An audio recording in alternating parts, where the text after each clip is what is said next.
सफलता का पिता आत्मविश्वास। क्या आपने अपनी महत्ता पर कभी विचार किया है? यदि किया होगा तो आप जानते होंगे कि मानव प्राणी तुच्छ नहीं, महान है। पर ब्रह्म परमात्मा का अमर राजकुमार, जिसका निर्माण सच्चित आनंद तत्वों से हुआ है, कदापि तुच्छ नहीं हो सकता।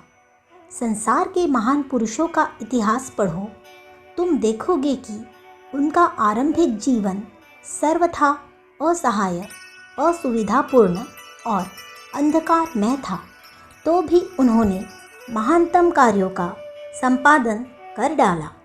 यह सब किसी भूत प्रेत या देव दानव की कृपा से नहीं हुआ, वरन उन महापुरुषों ने अपनी निजी शक्तियों को विकसित किया और उन्हीं की सहायता से उन्नति के उच्च शिखर पर जा पहुँचे।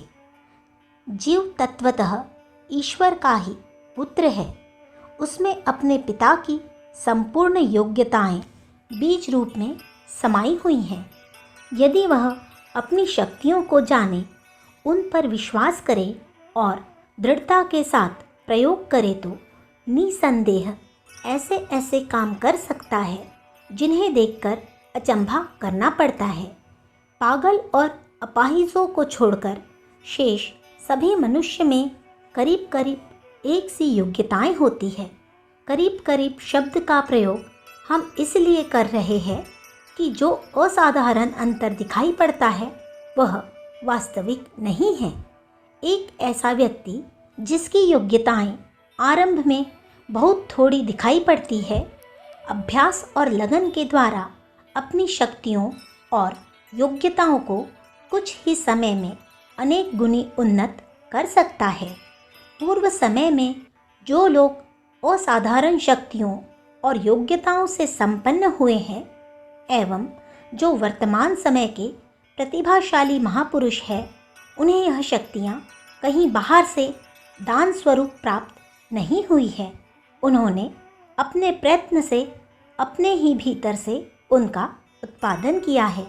10 किसानों को एक से खेत, एक से साधन, एक से बीज दिए जाए और फिर फसल के समय खेत की पैदावार का निरीक्षण किया जाए तो प्रतीत होगा कि जिसने शारीरिक और मानसिक परिश्रम ठीक तौर से किया, उसकी पैदावार अधिक हुई है।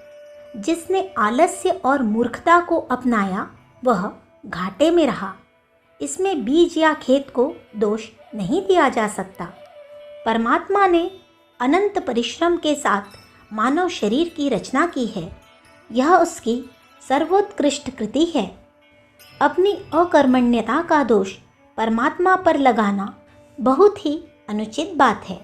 जो यह कहते हैं कि क्या करें, परमात्मा ने हमें ऐसा ही बनाया है, वे अपने दोषों को परमात्मा पर थोपने का धृष्टतापूर्वक दुस्साहस करते हैं। कोई मनुष्य 4 हाथ, 4 पाँव, 2 सिर लेकर नहीं जन्मा है। जैसा शरीर और मस्तिष्क तुम्हारा है, वैसे ही और लोगों का भी था या है।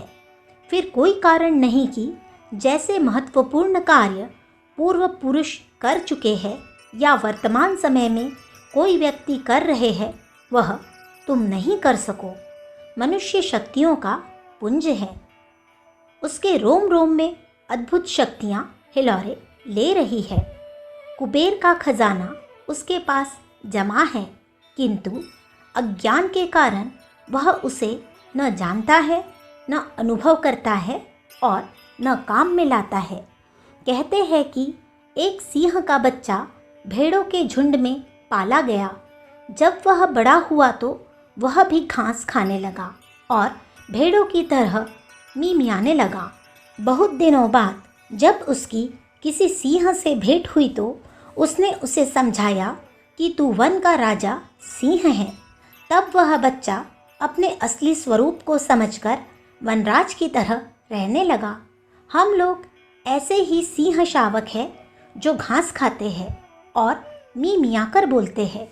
क्या करें, हमारा शरीर ठीक नहीं, हमारी बुद्धि अल्प है, हमारा कोई सहायक नहीं, हमें साधन प्राप्त नहीं, हम उन्नति कैसे कर सकते हैं? जो लोग ऐसा कहते हैं वे अपनी असली वाणी को भूलकर भेड़ों की बोली बोलते हैं। मेरी कलम खराब है, इसलिए इस लेख का लिखना अधूरा ही छोड़ रहा हूँ। यदि लेखक यह कहे तो पाठक समझे कि यह सिर्फ बहानेबाजी है, या तो इसमें इतनी योग्यता नहीं है कि कलम को सुधार सके, या फिर यह लिखने की क्षमता नहीं रखता। कलम खराब होने यह कोई ऐसा कारण नहीं है कि सदा के लिए लिखना बंद कर दिया जाए। यदि लेखक में लिखने की शक्ति है तो कलम की खराबी रूपी छोटी सी बाधा को वह आसानी से हल कर लेगा, उसे सुधारने का कोई ना कोई उपाय कर लेगा।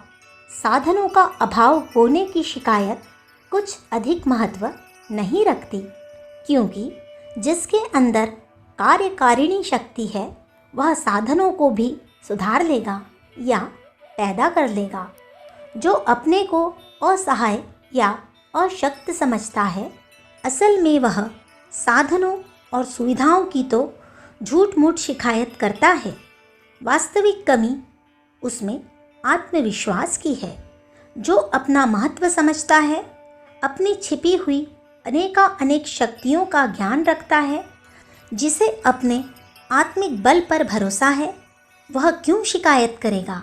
वह तो अकेला और साधन रहित होने पर भी उठ खड़ा होगा और वह अपने मनोवांछित उद्देश्य को पूर्ण करने के लिए घोर प्रयत्न करने में प्रवृत्त होगा।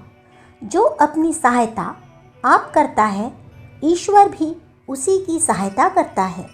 जिसको अपने ऊपर विश्वास है, उसे हम प्रतिज्ञापूर्वक विश्वास दिलाते हैं कि दुनिया में चारों ओर से उसे विश्वसनीय सहायता प्राप्त होगी।